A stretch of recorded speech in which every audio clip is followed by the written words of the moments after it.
Well, hello everybody, and welcome to another Thinking Aloud. My guest this episode is Ruth Marie from Wool Technologies. And Ruth, good morning to you. Actually, I don't know whether it's morning or not, is it? It's afternoon now. I think we've snuck into the afternoon, Will. Just now, it's lovely to have you, and Thank you. thanks for coming on.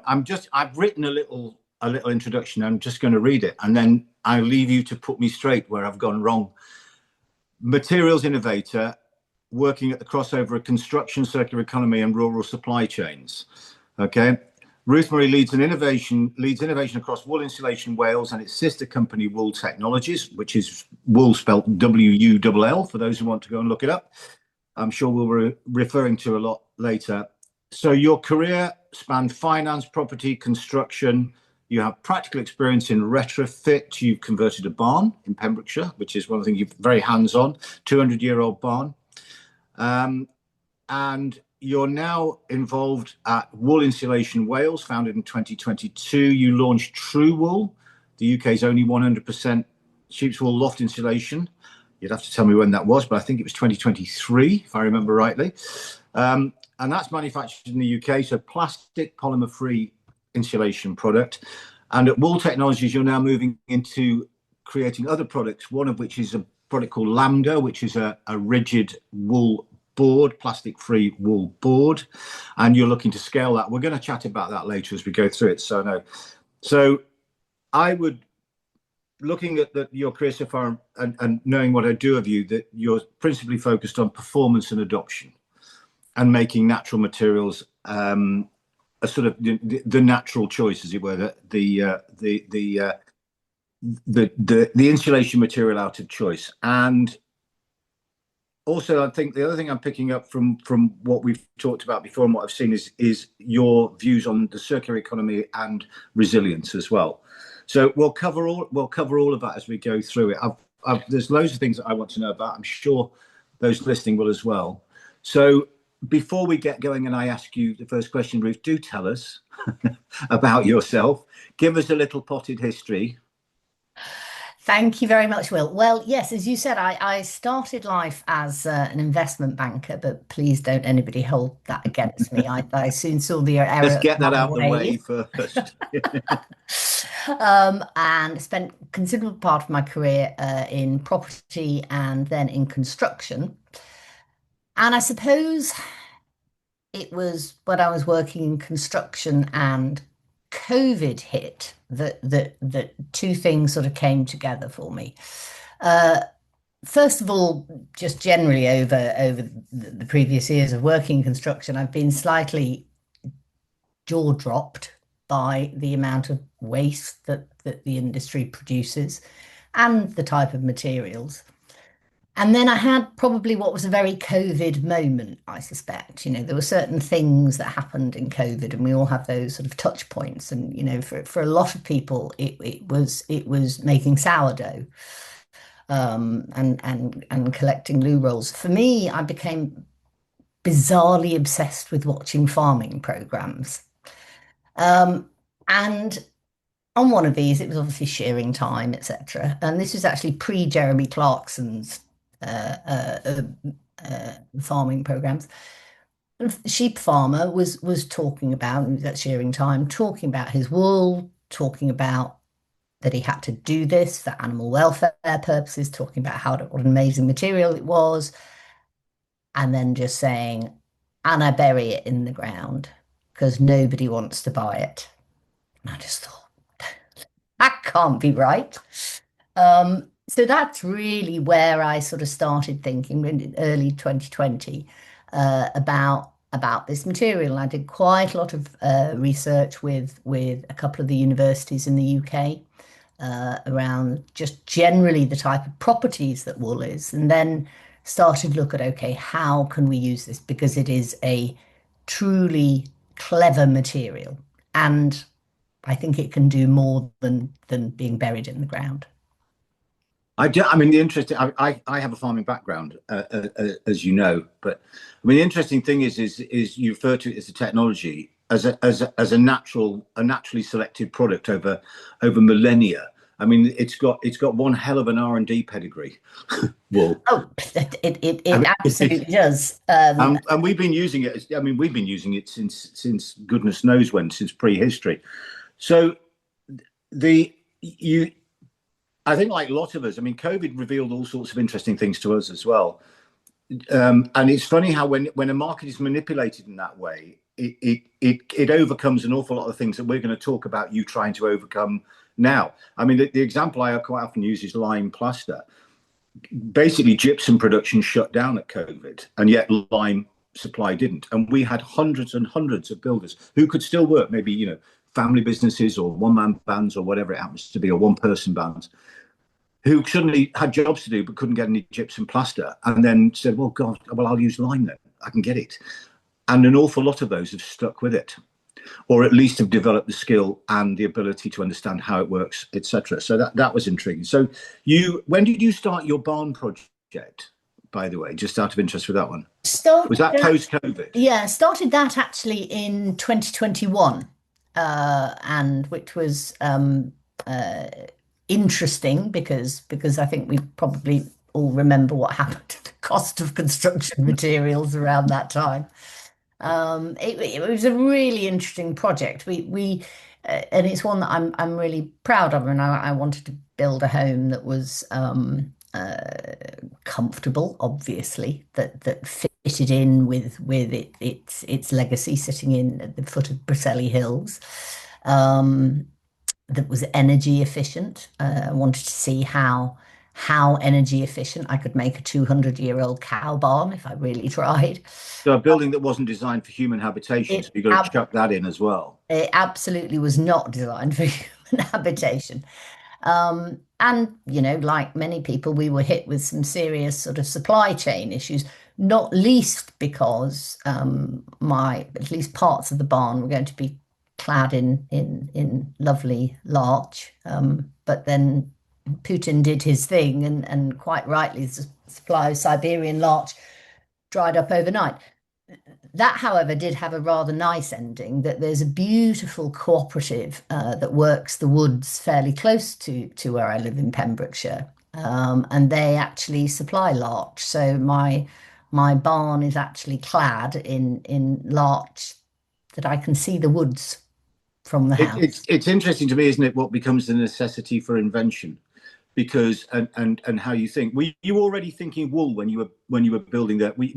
How far into your wool journey were you when the Pembrokeshire opportunity came I was up? at thinking stage. So So I was research stage at that stage. were you then thinking, well, I want to insulate the barn with wool? Did you make that association between wool and insulation? I did, and in fact, it is insulated with wool and with not with true wool because we had not incorporated by then, but it is insulated with wool and wood fibre. Excellent. And plus, Yeah. So you ended up converting this barn. Is this when you met your business partner, Mare? And tell us about her. so I met Maya through a really interesting project actually run by the Welsh government. I'm not going to say its name in Welsh because my Welsh pronunciation is sadly very poor. But the project itself was called the Made with Wool project, and it was basically looking at what the wool industry in Wales looks like as a whole, from people who are involved in the heritage side. Obviously, Wales has a lot of sheep. And they have quite a significant effect on the Welsh economy. Wales has 3 times as many sheep as it does people. Wales also has more sheep than the US and Canada combined. And the farming industry, as we know, across the UK is not in a particularly good state. But wool has a very long tradition in Wales. And so this project by the Welsh government was really to look at what infrastructure is there, what is being done with wool at the moment, what can be done with wool, what are some of the innovations that various people are looking at. And it was through that project that I met Maya. And her family are sheep farmers, going back generations, and she works in housing. and so specifically on the sustainability and circular economy work of housing associations. So that's how I met her, through the project, and we got on very well. It's always a bit of a risk, you know, forming a partnership with somebody, but you know, luckily 3 years later, we found it to be a really productive partnership. So you've had all of this stuff contrived to put you in a position where you've been through a career that involved being an investment banker, finance, etc. You've the move to Wales, the COVID thing. So you ended up meeting Maya and saying, right, okay, there's a business opportunity here. So what was the business opportunity that you saw? And tell us about that development story, because there are incumbents in the not in the Lambda area, by the way, but in the wool for insulation, there are a number of incumbents already. So what was the business opportunity that you guys saw when you got together to start the company? So I knew that from the research that I'd done with the universities, that there was that it was a really, I mean, wool itself, a strand of wool, is a really interesting fiber. It has some unusual characteristics as a building material. Apart from, you know, the odd bit of Cassian paint, it's just about the only protein-based material that you will put in your building. Um, uh, and I knew that there were potentially some very interesting things that could be done with it across a range of industries. But product development, when you're looking at development of new materials, is not a very quick journey. It never is really for anything. Um, and so to use wool in its more traditional form initially was really important for us, because it makes us money, which is important, so we can fund the research on wool generally. And gave us a sense of the market. So we started off with in essence what is quite a simple material, and it's a known material, which is loft insulation. We were very keen to make pure wool insulation. We didn't want to introduce plastic in any form into the material. And that's because in every product that we have, which I can talk about Lambda a bit later, the circularity of that material is really important. You know, recycled fibers are still oil-based primarily, and they obviously produce considerable problems at end of life.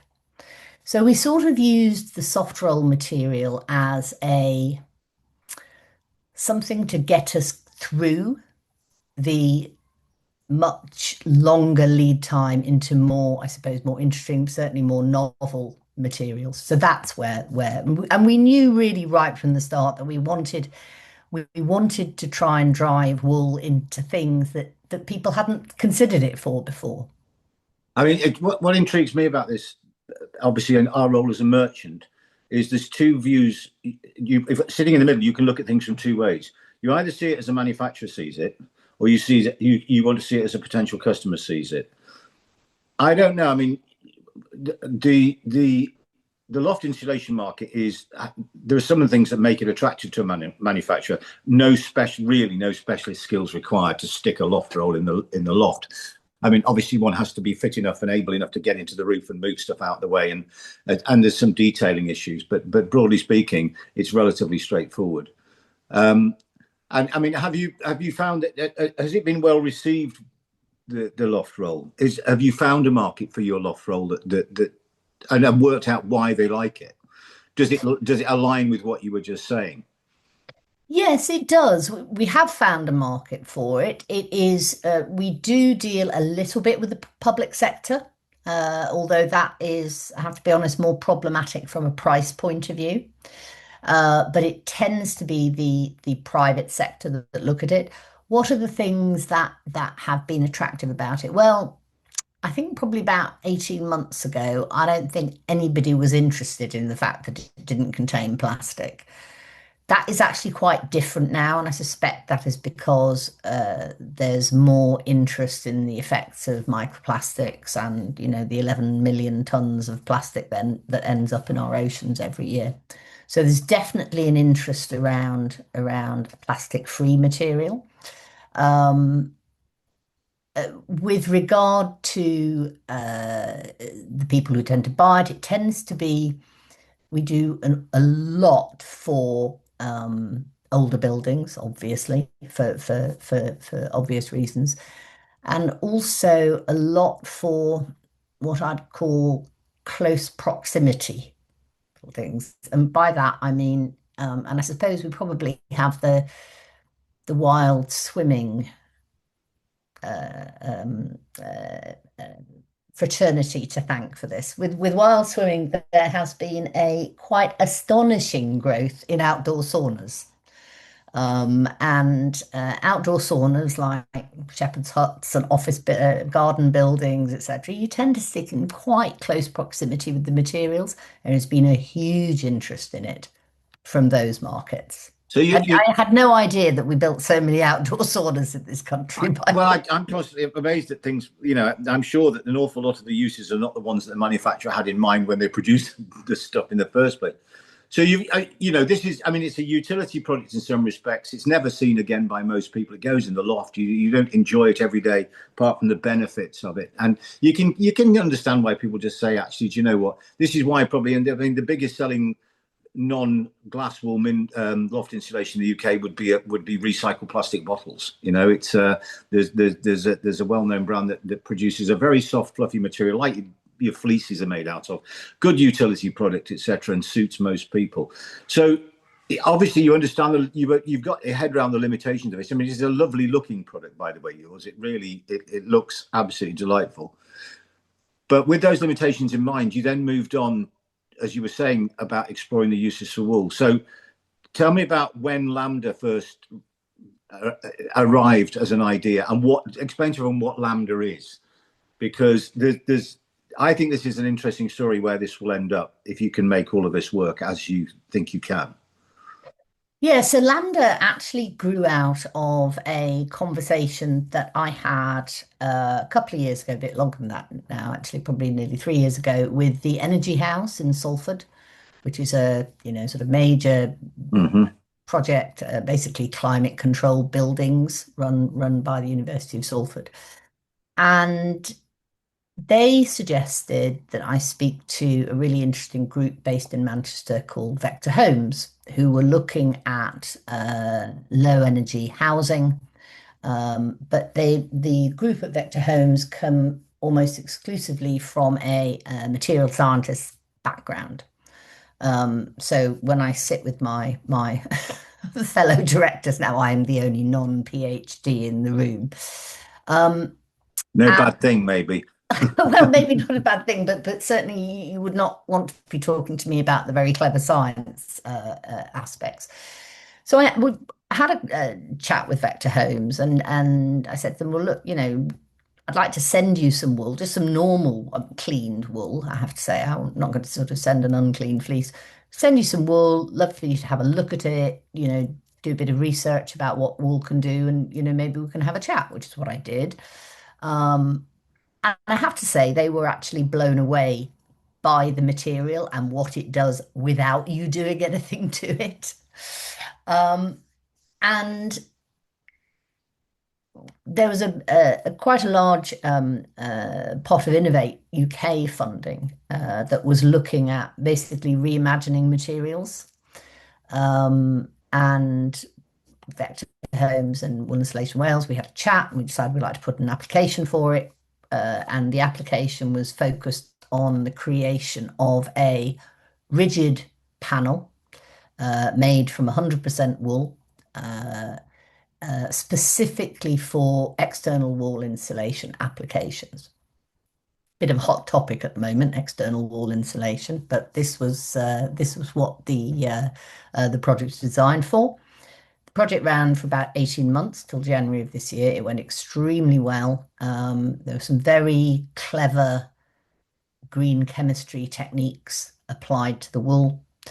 We developed an entirely circular process where the feedstock can be used again and again. Offcuts are reintroduced as feedstock into the process. And we developed a panel that has a really high density for wool, about 130 kilograms, high compressive That's per cubic meter, yeah. So yeah, high compressive strength, and it is basically a rigid sheep wool board. I mean, it's one of these things. I mean, obviously, you're not going to tell us what the chemistry is, but Not sure I could actually. but again, I mean, as long what people will look for is some reliable third party certification that this is genuine. But so have you actually you've made Lambda boards so far, and have you trialed them? Have they been on buildings? We have not as an external wall insulation, which is a much longer journey, and we can talk about that. And as I said, it's not really a material that has a great press after the last week's report from the National Audit Office. But like, most materials of that type, it has a variety of uses, and including as acoustic insulation. So we have had it characterized from an acoustic point of view, and we're part of quite a large project being run by the University of Sheffield at the moment, which will characterize Lambda across a huge variety of wall types and situations from an acoustic point of view. Its acoustic performance is very good. So yes, it is in a building. It's in a commercial space in Manchester as acoustic panels. I mean, it intrigues me this because I get to meet lots of people who've got fantastically interesting and I'm a naturally curious person, so I'm favorably disposed to a lot of this. And what I see quite often is I think I might have told you this one before about the example of I was approached by some people not so long ago with an absolutely fantastic idea to use bamboo to create a plywood, a replacement for plywood. And they'd managed to work out a way very cleverly of doing this without any chemical additives whatsoever. So they had a completely chemical-free bonded board, but they were really struggling to be able to make it in large enough panels. They could make it in small enough panels, but not large enough ones. And when they came to talk to us, I, of course, started my conversation with thinking, right, an 8x4 replica plywood sheet made out of bamboo, bring it on. We'll see if we can generate some interest. Turns out they can only make much, much smaller boards. A bit in the same way that serendipity played its part with you, I've been in touch with them ever since, and they have since worked out that actually, after showing it to enough people, they've attracted the interest of furniture makers.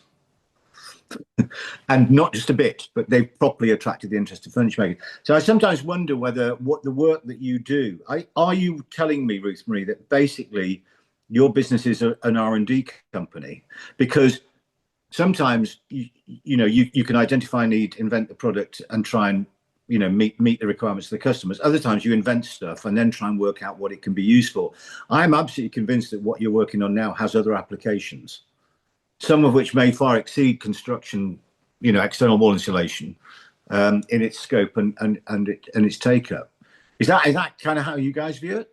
Oh, absolutely. I mean, when we developed the process around creating Lambda, we also did some side work whereby we can introduce that process into other natural fibers and basically make other natural fibers rigid without the introduction of any kind of plastic or indeed bio resin type materials. Are there restrictions on where you can use this? I mean, for example, I'm thinking of things where moisture would be playing. Obviously, it's a vapor open product, and therefore it will be handling water vapor. But if it's going externally, how well does it need to be protected? What do you indicate? Can you allow this to get wetter or use it in wetter type scenarios? It can get wettish. It can also be directly rendered onto, obviously. All right. Okay. It's a completely renderable and plasterable material.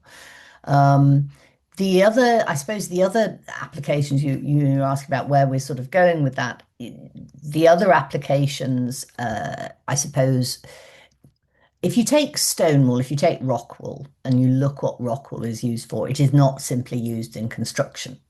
It is used, which I have to say was news to me until about a year ago. It is the most commonly used growing media. It's a horticultural medium, yeah. It is a horticulture. They may call it grow down or whatever, but in essence, it's the same material. Um, uh, it can only be used for one season. It is then landfilled at the end of that season. So there are other aspects of lambda that we're looking at, and wool generally around growing media, around filtration, which is very important, and certain types of specifically acoustic, because the acoustic performance is so good. I mean, it has been put on a level with the best acoustic foams that there are, man-made foams. So we're looking at industrial applications as well. So there are many, many areas outside construction, including packaging. I mean, it's a rigid material. It behaves like polystyrene behaves from a protective point of view. It would obviously handle moisture a little bit better than polystyrene. Its thermal capacity is equally good. Its price point is not at polystyrenes yet, I have to be honest. Yeah. But I mean, so again, I'm sure there are people who will listen to this who are going, actually, hang on a minute, if you could send me I'd like to have a look at this and see what it looks like, see where I might be able to use it. I mean, obviously the construction side of it, we're interested in a board that can be used in construction.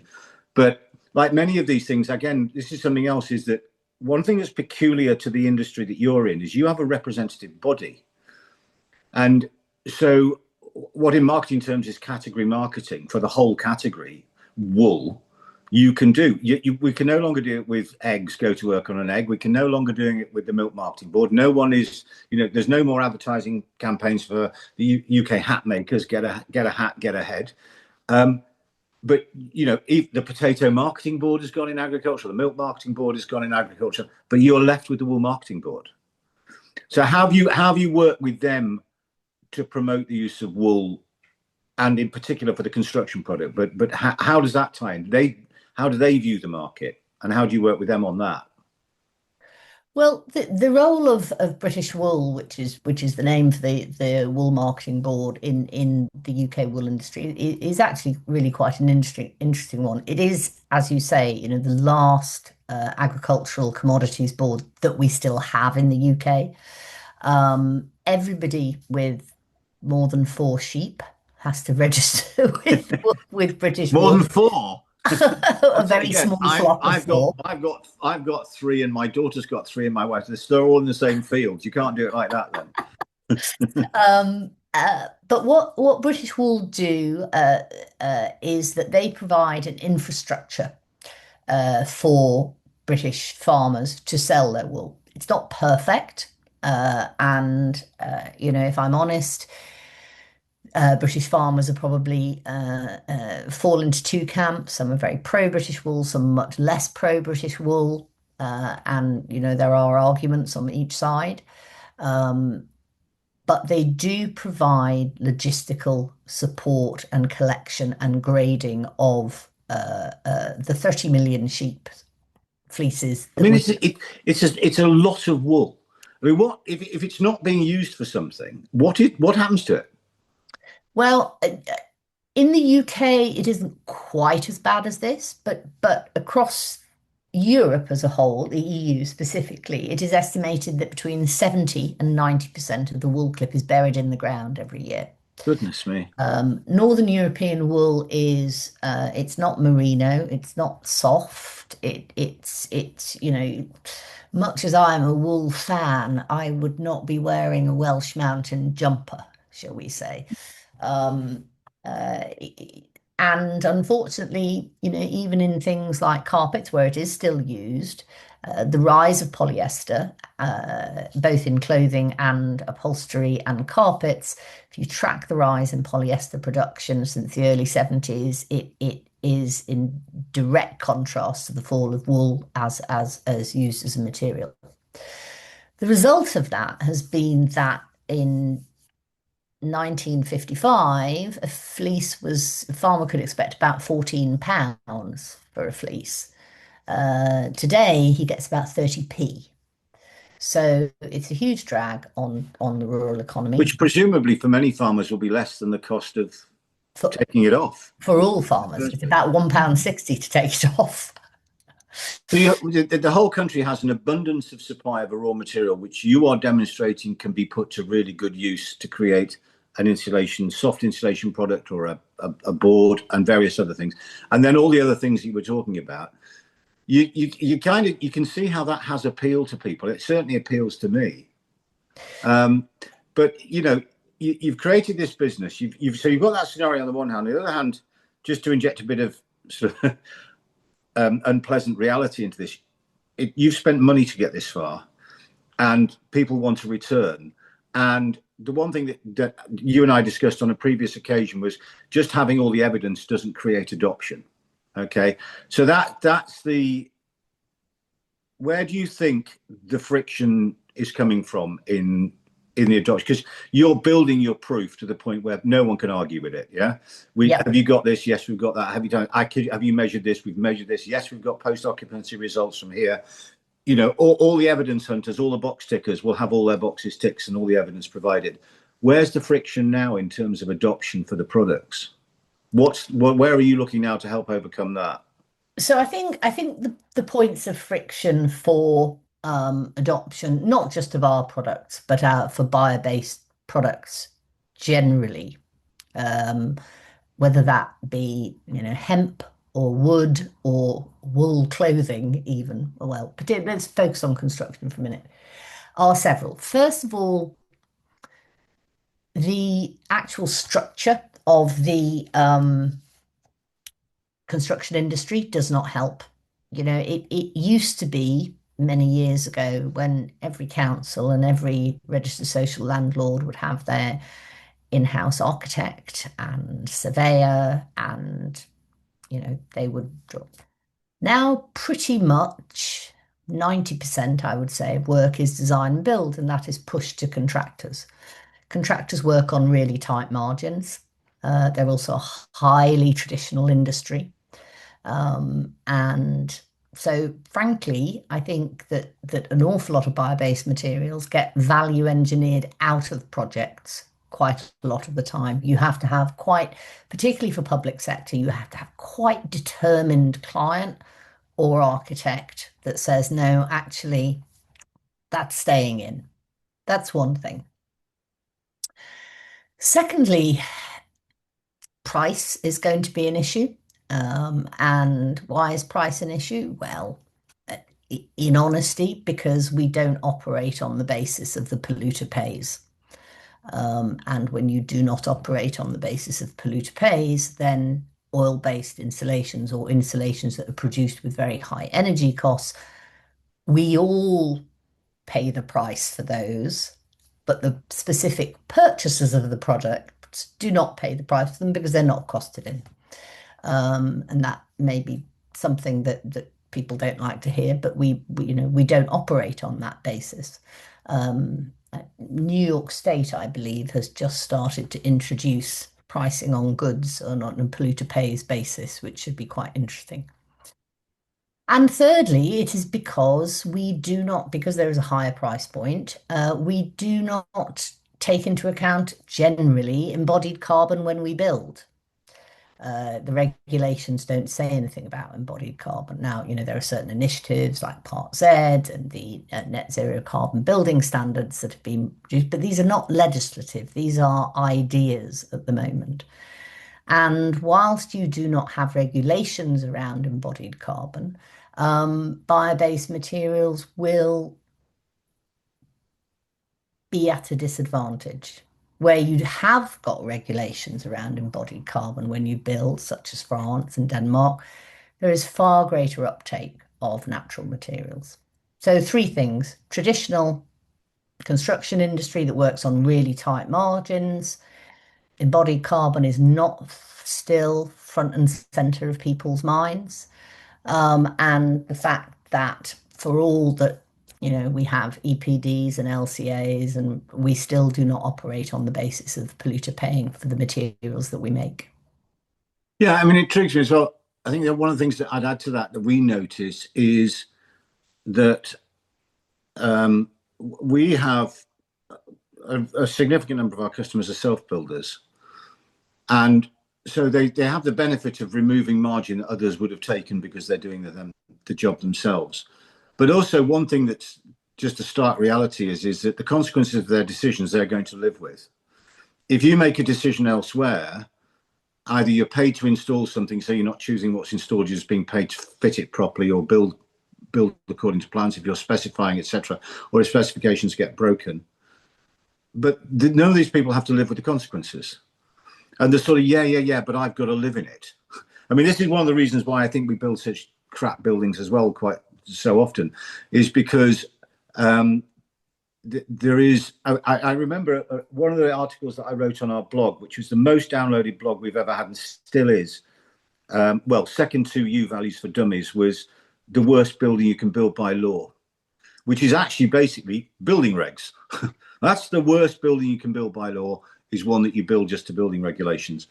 And yet, I think the vast majority of buildings get built with that in mind. They're there or thereabout. You can't go below, but you can, no one's seriously exceeding it until you get people who are actually who own the outcomes. Yeah. And, that I think makes a difference. I'm interested because you go back to the beginning again, talk about where you're getting access to the market. It seems to me people who regard box ticking and regulation as something they've left behind because they're operating kind of like on a higher plane. Yeah. And they can identify the benefits, they can identify what they want to have happen, they're going to live with the consequences. Again, that's the same thing often with housing associations. We find if you build for occupant comfort, then it mitigates other problems that you wouldn't necessarily associate with better insulation, such as fewer rent arrears, for example, or fewer callbacks for maintenance, etc. So I'm intrigued by this. I think that how do you see this going with the Lambda product in particular? Because that has a much greater scope in the facades type market, in the external type market, notwithstanding what's going on at the moment in the marketplace with EWI, as you mentioned. Yeah. No, although I think what's going on sort of reinforces exactly your point, doesn't it? Because the National Audit Office issued this report last week with a 98% failure rate on. Yeah, I mean, it's utterly astonishing. Well, and for the sake of argument, 98% is 100%, isn't it? Which basically means that I could have gone out there with a bit of old God knows what and stuck it to the front of my house.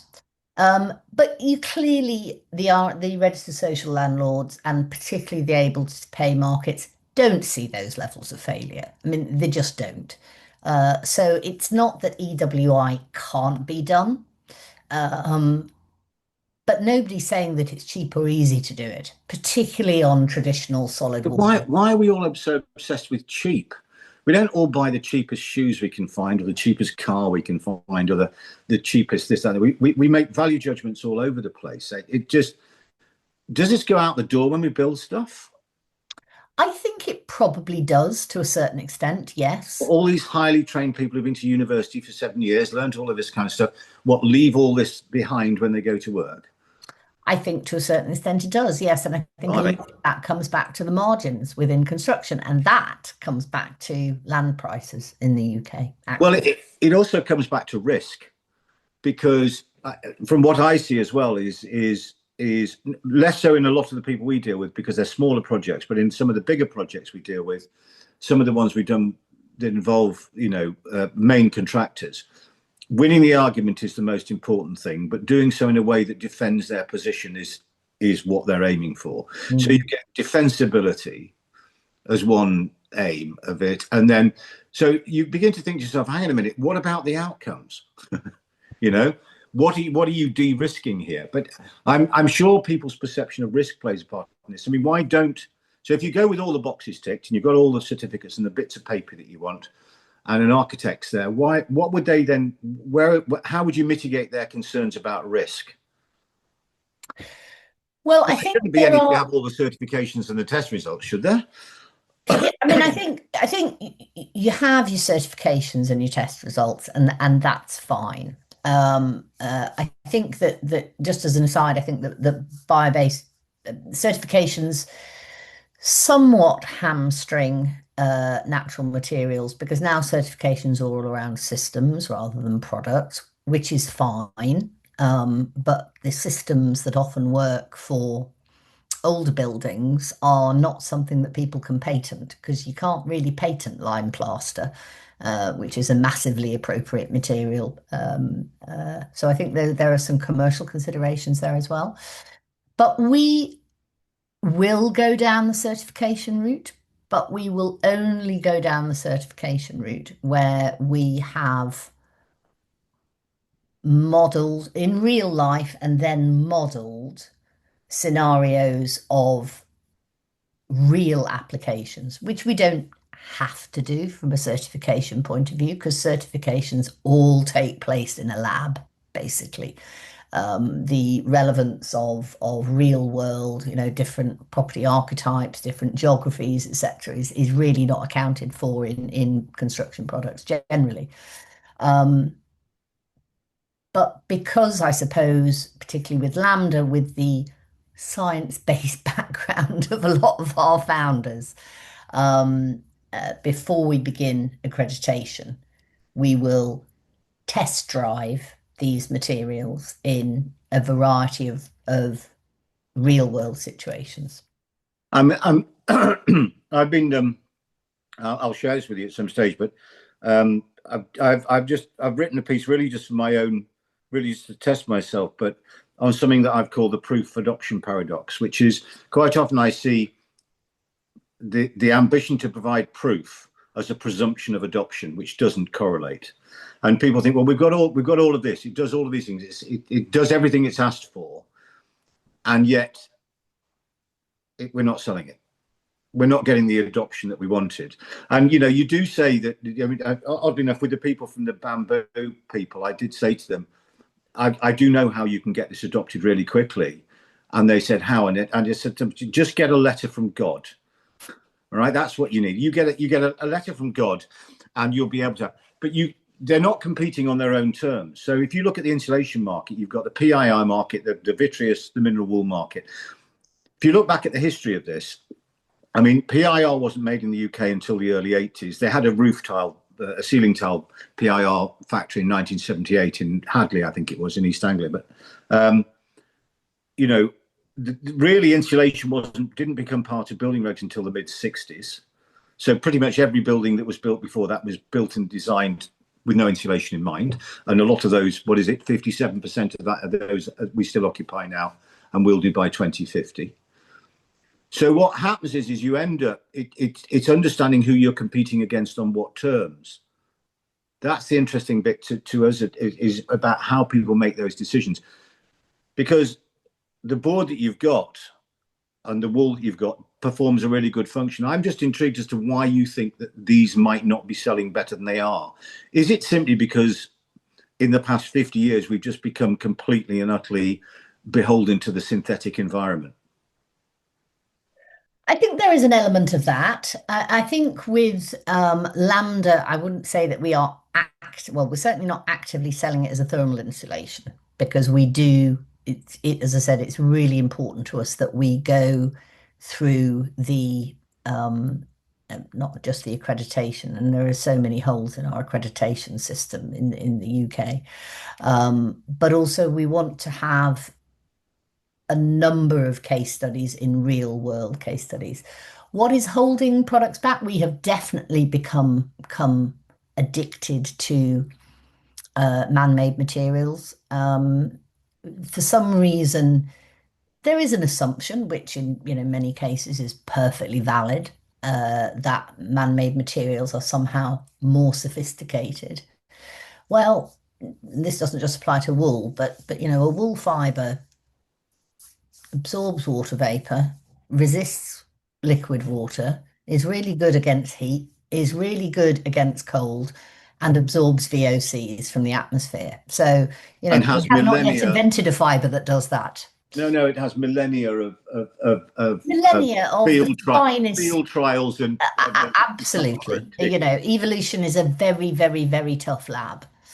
Um, there is also, and I understand this as well, and I think this is probably driven to us in everything we have around us. There is also an idea that natural materials are somehow less resilient than man-made materials. And I think the timber industry probably comes across this, you know, versus with timber frame buildings, for example. Again, not true. Plenty of timber frame buildings still knocking around the UK at several hundred years old. And very few people seem to ever focus on the fact that man-made materials fail too. High alumina cement, RAAC, asbestos. Things do happen over a period of time to both man-made and natural materials. So I think a lot of it is psychological. We have developed a belief that everything that is man-made must inherently be superior. I think also the other thing is judging it on single metrics, isn't it? So if U value, sectional U value is the driver, then your lambda value matters, and blah blah blah. You know, if you make the decision on that. But the other thing which intrigues me about this is that I think that we, you know, where we come from is nature works by building up and breaking down, building up and breaking down, even if that cycle takes a very, very long time.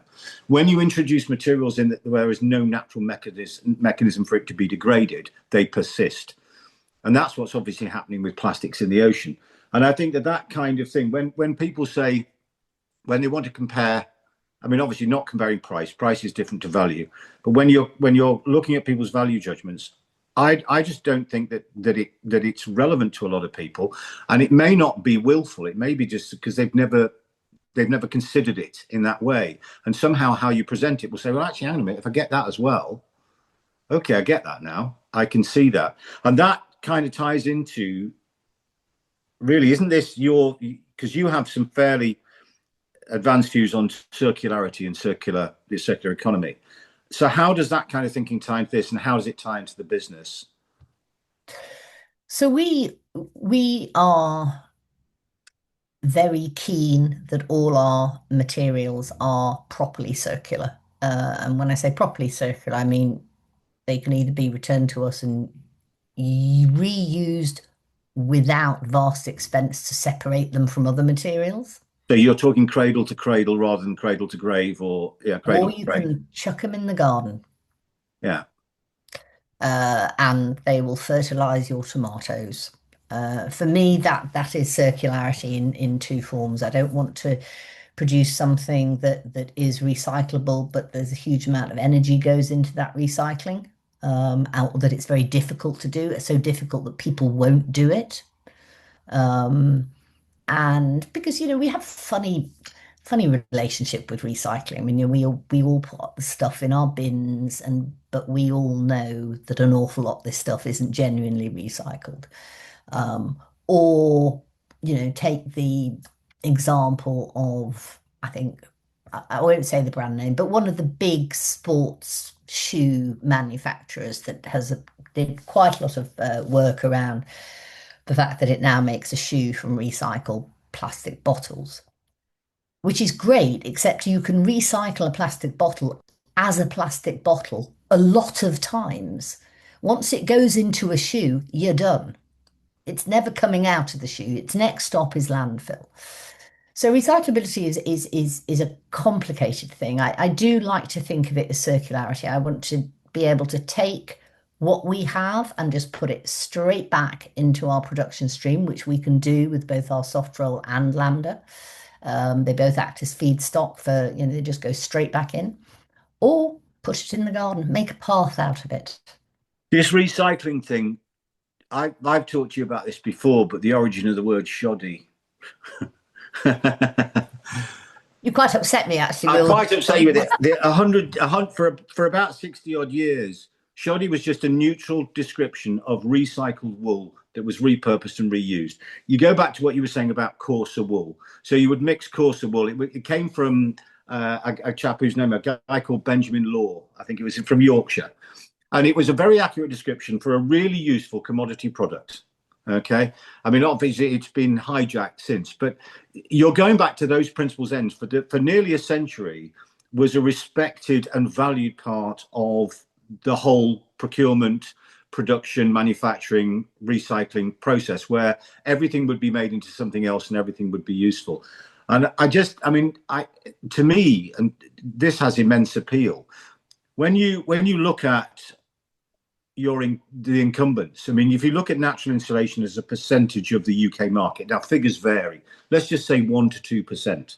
In Germany, it's reported to be somewhere between 6 and 10%. In France, it's probably about the same with natural materials. You just think to yourself, actually, why are we finding it more difficult to sell all of this stuff when, frankly, we've got all the certifications we need? We can state the lambda value. The lambda value of wool, of wood fibre, etc., and glass wool is pretty much the same, 0.36, 0.38. And yet the natural materials can do more. And yet you think, well, we surveyed many years ago, we surveyed lots and lots of builders, not architects, builders. And we asked them, what's the purpose of insulation, was one of the questions. And with almost 100%, they all replied, to keep the heat in. There was no other consideration given to the role of insulation whatsoever. And yet, if you talk to an architect nowadays, modern, they'll be going, hang on a minute. Building sections need to do lots of things. Keep the heat in, keep the heat out, manage moisture, acoustically, they have to be blah, blah.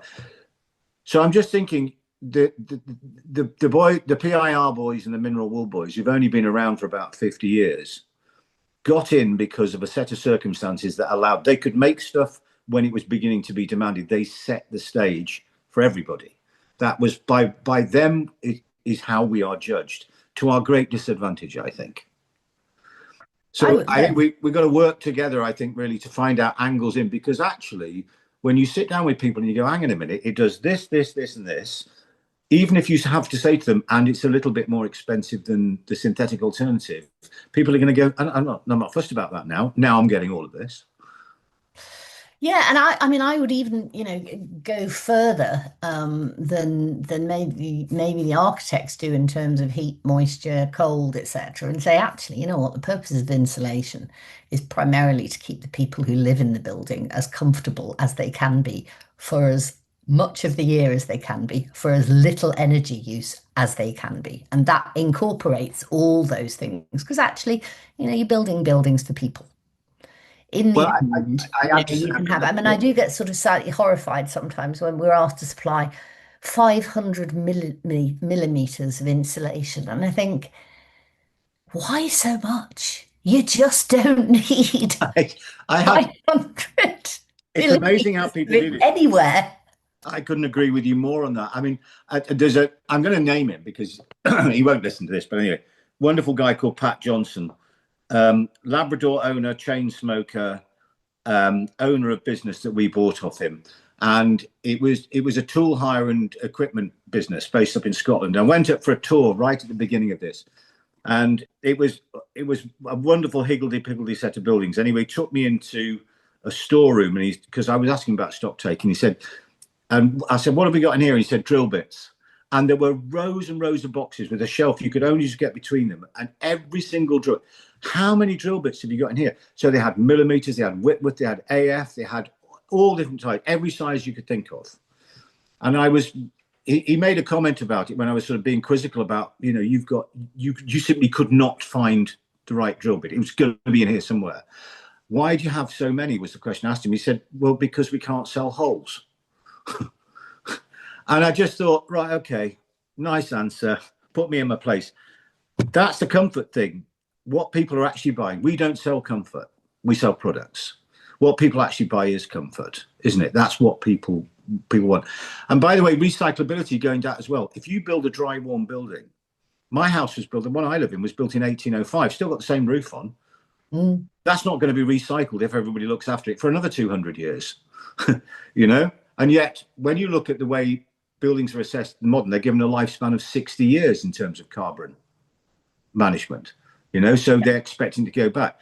So I think the consequence of building better means that you get longer life out of your building, which locks up the carbon for longer. It does. It absolutely does.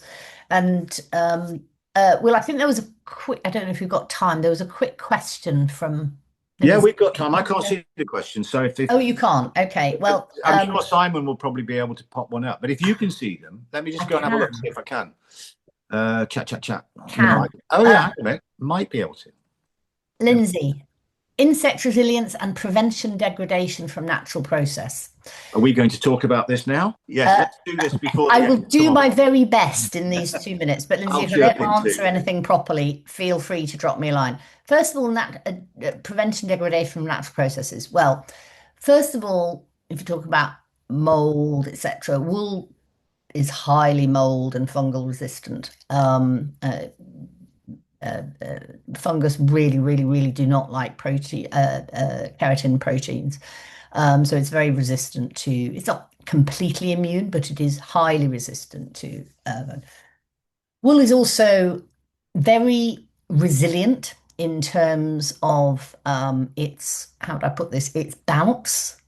If you're looking at something like a loft insulation, wool can be compressed around 8,000 times and still come back into shape. It's actually the most resilient and bouncy of the natural materials, um, uh, including rubber. Amazingly, wool will outlast rubber in its springiness. So, in terms of longevity, I don't think that there is really any evidence to suggest that natural materials as a whole have worse performance than man-made materials. There was a report issued by the UK called the DRIP report about deterioration of retrofit insulation materials. And none of the man-made materials within that report actually lasted as long as their manufacturers said they would.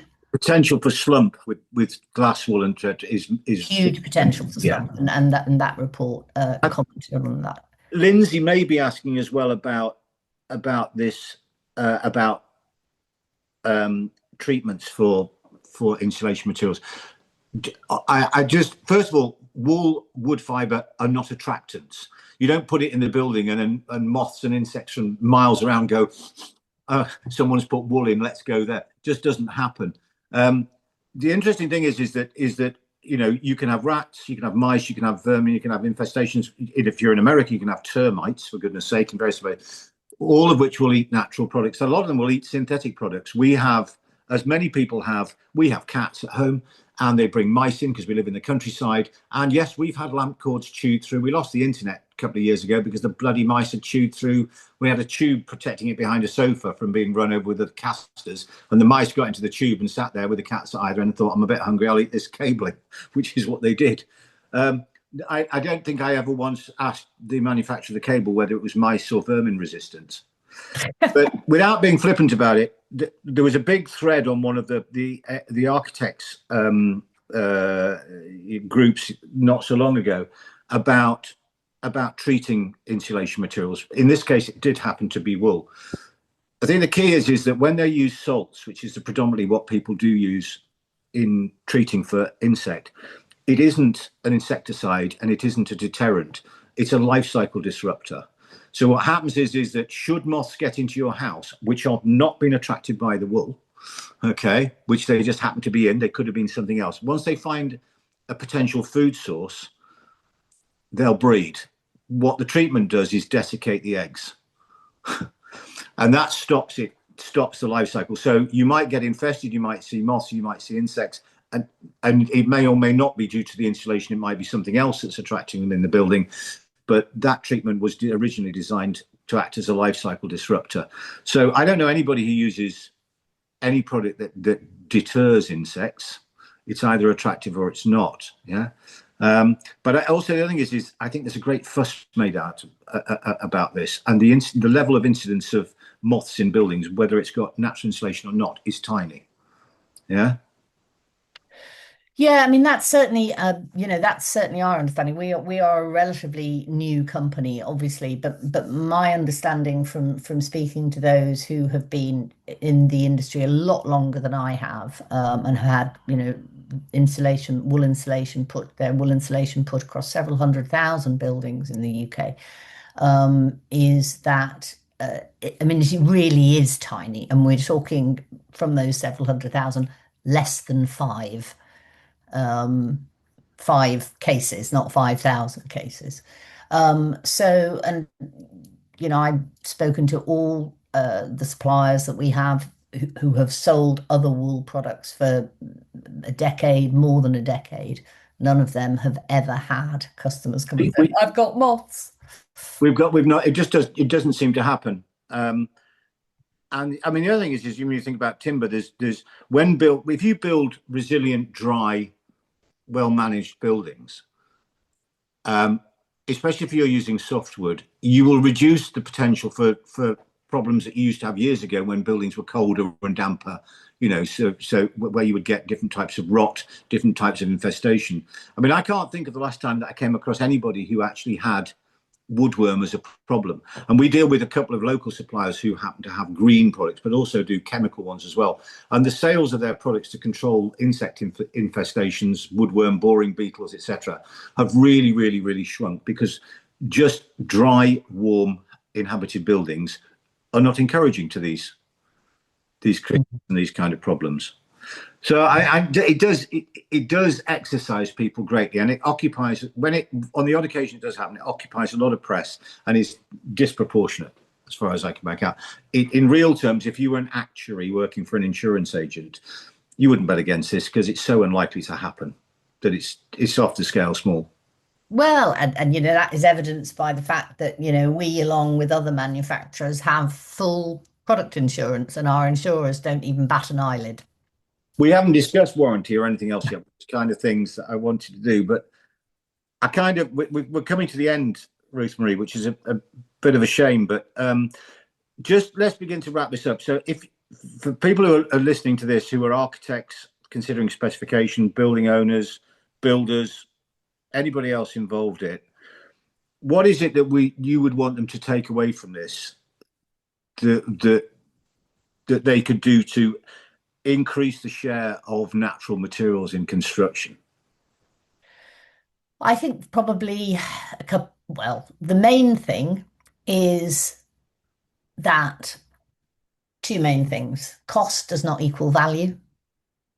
Bio-based materials across the board, I think, offer excellent value because they do an awful lot of things. And second of all is that there are many situations, particularly with older buildings, where they are just a much better choice, a much lower risk choice to use breathable materials rather than man-made materials. So I would take that away, that cost does not equal value. And, you would not necessarily, cheap is not necessarily the best value for a building, for something that, for most people is going to be their most valuable asset. It's their most expensive asset. So do it right. Yeah, I mean, I agree with you. I think that there's an interesting one, isn't there? That there's an American guy called Nassim Taleb, written some great books. He's a behavioral scientist and him of Black Swan fame. Black Swan, yeah. And one of the things I enjoy about him, I mean, he's very provocative, but one of the things I enjoy about him is his definition of an expert. And he basically says, unless you bear the consequences of your decision making, you can't call yourself an expert, which would disqualify an awful lot of people in the construction industry of ever using that tag to their service or whatever. However, the humble plumber or the humble electrician who makes a mistake and is called back to fix it, it is more appropriate to call them an expert. What this kind of thing says to me is that just, some of it is not all to do with the facts. Use them, bank them, that's out the way. It does this, it does that. There's a Japanese behavioral psychology model called the Kano model, which it basically says things have several attributes. So you might have utility attributes. It's got to say what it does. You have performance attributes. So in your case, utility value comes in a roll, certain width fits it. You've got the packaging is recyclable. So the rest, then you've got performance criteria.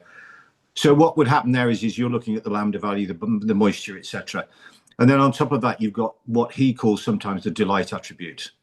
And that is, to some extent, is the doing the right thing. the nice warm feeling that you get.